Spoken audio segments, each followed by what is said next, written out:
নমস্কার বন্ধুরা, শুভ সকাল। তো আজকে আমাদের দুপুরের লাঞ্চের হবে আলু বিরিয়ানি। এটা ভেজ হবে বন্ধুরা, চিকেন ফিকেন না। তো সঙ্গে থাকবেন, ভিডিওটা সম্পূর্ণ দেখবেন। আর যে আলু বিরিয়ানিটা, এটা আমার বড় মেয়ে করছে। আমার শরীরটা একটু ভালো না, তো আজকে মেয়ে করবে। আর এই যে পেঁয়াজটা এখন কেটে নিচ্ছে। পেঁয়াজগুলো এরকম লম্বা লম্বা করে কেটে নেব, কারণ বেরেস্তাও চাই, তারপরে আলুটাও এতেই তৈরি হবে। সেই জন্য এইভাবে লম্বা লম্বা দুফাল করে তারপর এরকম লম্বা লম্বা করে কেটে নেব।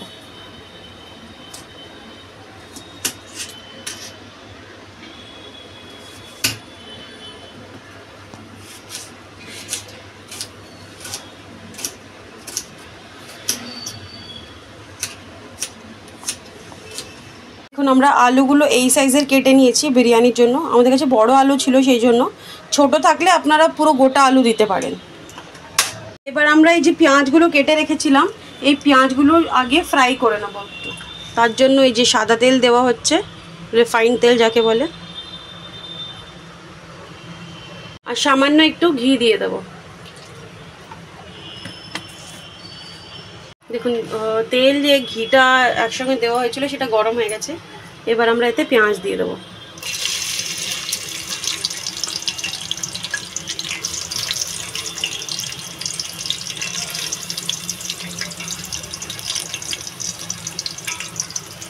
এখন পেঁয়াজটা ভাজা হচ্ছে, একটু নেড়ে চেড়ে দেবো, মানে গোল্ডেন ফ্রাই হওয়া পর্যন্ত আমরা এটাকে ফ্রাই করব। এখানে আরও এই যে পেঁয়াজ অর্ধেকটা রয়েছে, এই পেঁয়াজটা আমরা পরে যখন আলুটা কষাবো তখন দেব। এটা পুরোটাই বেরেস্তা বের করবো। অন হওয়া স্টার্ট হয়ে গেছে, তো আর একটু হয়ে যাক, তারপর আমরা এটাকে নামিয়ে নেব।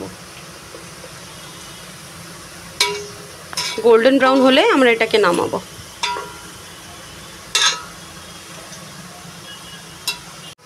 এই দেখুন গোল্ডেন ব্রাউন হয়ে গেছে। এবার এটা আমরা এটাকে নামিয়ে নেব।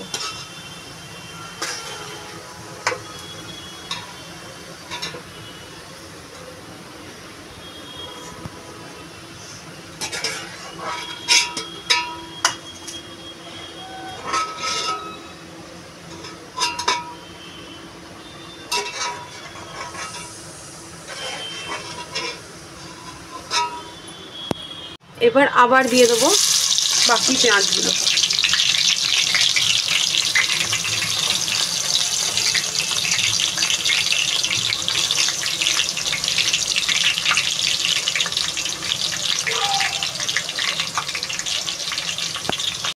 দেখুন এবার সেকেন্ড যেটা দিয়েছি সেটাও হয়ে গেছে, সেটাও পুরো বের করে নেবো আমরা।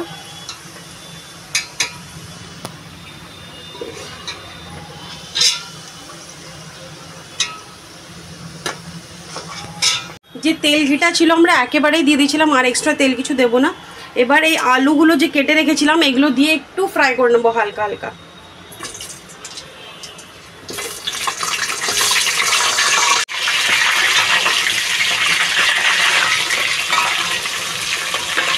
হালকা পরিমাণে একটু ফ্রাই হতে দেবো এটা।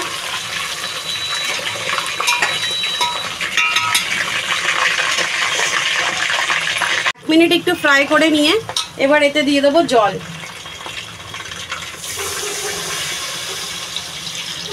আলুটা এর ভেতরেই সেদ্ধ করব। এবার এটা জল দেওয়ার পরে এই যে ফ্রাইড কিছু অনিয়নগুলো, এখান থেকে কিছুটা অনিয়ন এতে দিয়ে দেবো।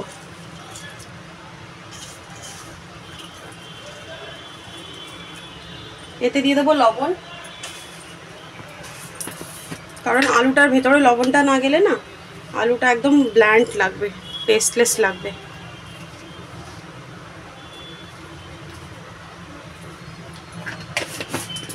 দিয়ে একটু নেড়ে চেড়ে দিয়ে এবার দেবো কাশ্মীরি মির্চ।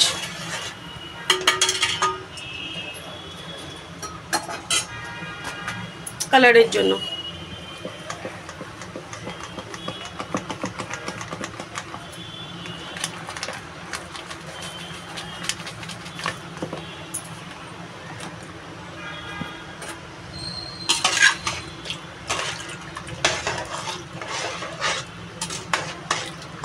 এবার এটাকে ঢেকে সেদ্ধ হতে দেবো কিছুক্ষণ।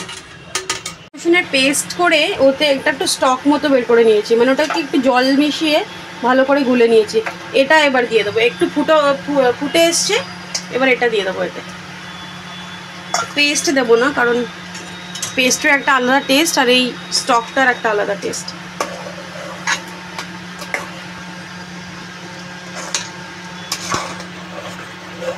এবার এটাকে সব দেওয়া হয়ে গেছে আমাদের মশলাপাতি, আর কিছু কোনো মশলা দেবো না, বেশি মশলা দিয়ে বানাবো না। এবার এটাকে ঢেকে দেবো, একটু নেড়ে চেড়ে হাই ফ্লেমে এটাকে ঢেকে দেবো। এবার এই যে ভাতটা আমরা বসিয়ে দিয়েছি, এতে গরম মশলা দিয়ে দেবো কিছু, কটা এলাচ, লবঙ্গ, গোলমরিচ, স্টার অ্যানিস,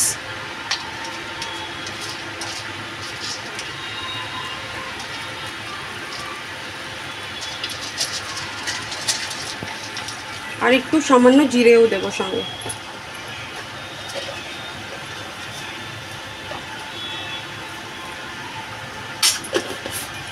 এবার দিয়ে দেবো একটু লবণ,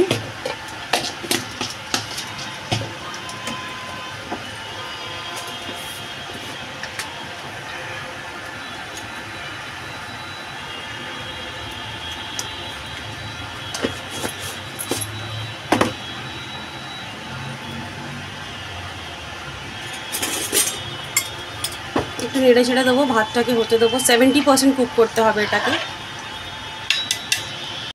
দেখুন এগুলো ফুটতে ফুটতে কালারটা কি সুন্দর হয়ে গেছে। একবার চেক করে নিই হয়েছে কিনা আলুগুলো, এখনো হয়নি, আর একটু হতে দেবো।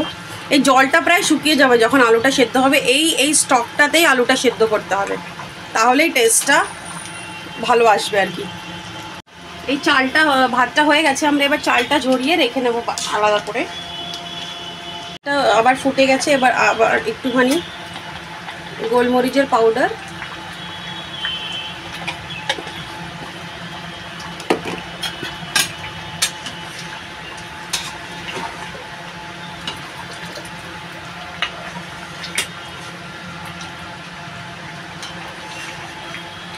এবার আর একটু হতে দেবো, কারণ আলুটা সেদ্ধ হয়নি এখনো। দেখুন 2-5 মিনিট নাড়িয়ে চাড়িয়ে এবার এটা হয়ে গেছে আমাদের। আর কোনো এক্সট্রা তেল বা কিছু দেবো না, শুধু যখন আমরা দমের জন্য রাখবো তখন একটুখানি গরম মশলা দিয়ে দেবো সঙ্গে, সেটা আপনাদের দেখাবো পরে। এবার এটা হয়ে গেছে, এবার দমের প্রিপারেশনটা করি। এবার দমের প্রিপারেশনটা করব। এই যে এই পাতিলাটা দিয়ে আমরা দম দেবো, তো এই সব জিনিস, এই পুরো আলুর মশলাটা এতে আগে ঢেলে নেব, আমি এভাবেই করি।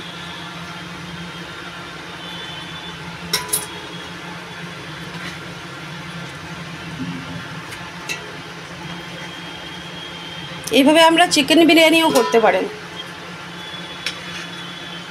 মানে আলুর জায়গায় আর কি চিকেনটা হবে। একদিন আপনাদের এইভাবে চিকেন বিরিয়ানিও করে দেখাবো।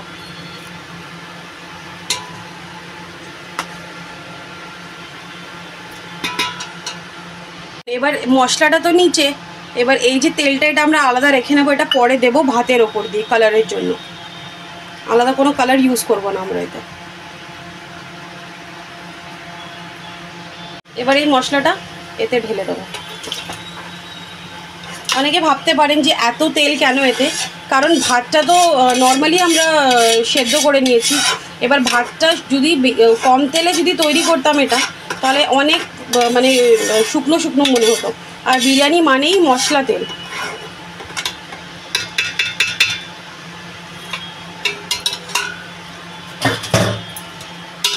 এটা হয়ে গেছে, এবার এতে মশলা দেবো। এতে দিয়ে দেবো সামান্য একটু বিরিয়ানি মশলা, আমরা পিষে রেখে দিয়েছিলাম আগেই।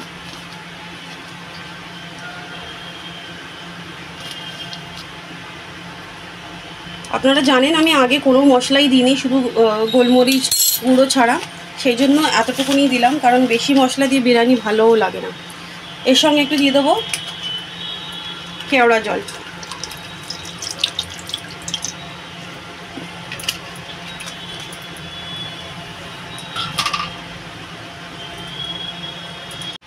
এবার ভাতগুলো দিয়ে দেবো, আমরা যেটা জল ঝরিয়ে রেখে দিয়েছিলাম এটা 70% কুকড রাইস।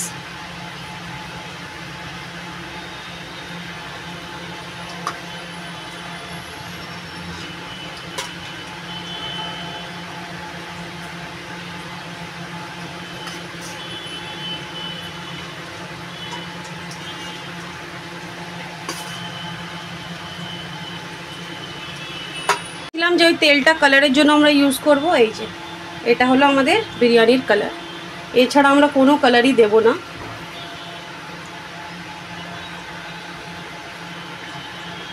এই যে আমরা কেশর দুধ দিয়ে কেশর ভিজিয়ে রেখে দিয়েছিলাম, এই কালারটা আমরা বাকিটাতে ইউজ করব।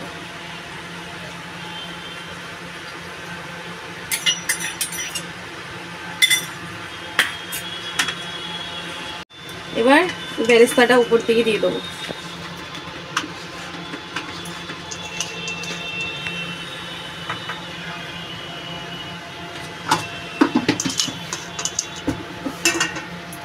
এটা এবারে দমে রাখবো।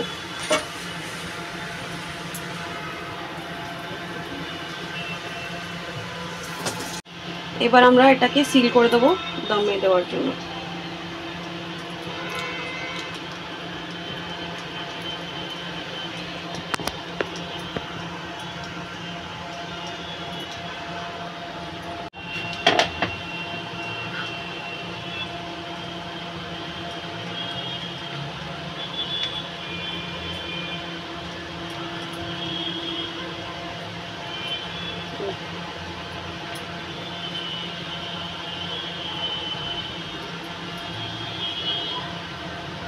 আটাটা আমাদের লাগানো হয়ে গেছে, এবার এটা আমরা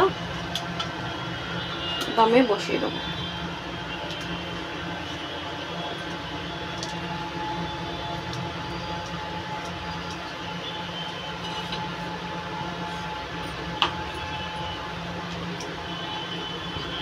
হয়ে গেছে আমাদের সিল। এবার এখানে আমরা তাওয়া বসিয়ে নিচ্ছি, কারণ আমরা গ্যাসে করবো তো কাঠের কয়লায় করলে কম আঁচে করা যায়, কিন্তু আমরা গ্যাসে করব সেই জন্য তাওয়াটা বসিয়ে নিয়েছি যাতে নিচে থেকে লেগে না যায়, মানে পুড়ে না যায়। এর ওপরে এবার আমরা বসিয়ে দেবো, আর গ্যাসটা একদম কম করে 40 মিনিটের জন্য আমরা এটাকে দম দেব। তারপরে 40 মিনিট পরে দেখা হচ্ছে। এটা হয়ে গেছে, এবার আমরা গ্যাসটা বন্ধ করে দেবো। এটা নামিয়ে দিই, এবার এটা খুলবো। এটা ফেলে দিয়েছি খুলে। এবার এই দেখুন হয়ে গেছে আমাদের বিরিয়ানি, এটা আমাদের হয়ে গেছে। এবারে এটা আমরা একটু মিক্স করে নেবো। এই দেখুন বলেছিলাম কালারের দরকার নেই, এই দেখুন কালার।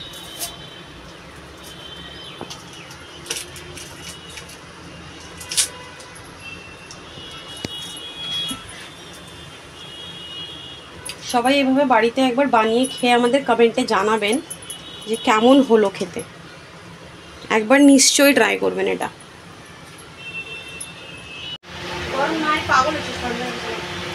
বন্ধুরা এই যে হয়ে গেছে আমাদের আলু বিরিয়ানিটা, সবাই আমরা এখন খেতে বসেছি। আমার মেয়েরা, আমাদের ঘরের লোক, আমি। তো বন্ধুরা আপনারাও এরকম বানিয়ে খাবেন, এটা জানি সত্যিকারের খুব টেস্টি হয়েছে। যে আপনারা চিকেন বিরিয়ানিটা খান তার থেকে অনেক বেশি ভালো হয়েছে, না খেলে বুঝতে পারবেন না। তো একবার আপনারা ঘরে ট্রাই জরুর করবেন। আর ভিডিওটা যদি ভালো লাগে তাহলে লাইক শেয়ার কমেন্ট করবেন। ভিডিওটা বড় করছি না, দেখা হবে অন্য আর একটা নতুন ভিডিওর সঙ্গে।